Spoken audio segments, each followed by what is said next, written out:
If you are trying to use Canva and getting a frustrating error about WebGL being disabled, we can fix that inside Google Chrome right now.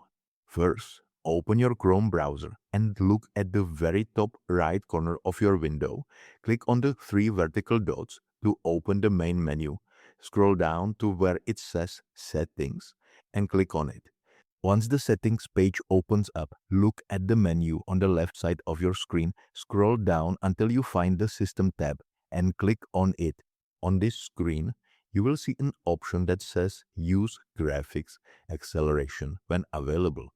You need to make sure this toggle is turned on. If it is currently grayed out or off, click the toggle to enable it. Now for the final piece of the puzzle. Go up to your URL address bar at the very top of Chrome, clear out whatever is there, and type in Chrome://plex, then press enter on your keyboard. This opens up Chrome's experimental features.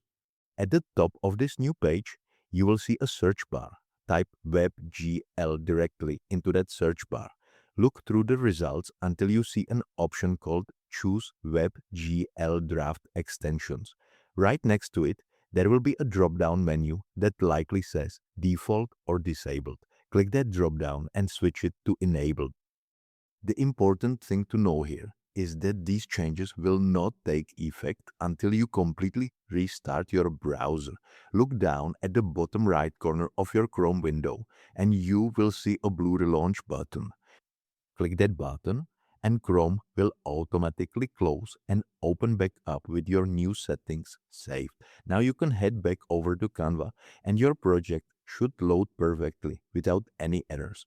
I hope you found this video tutorial helpful and I'll see you in the next one.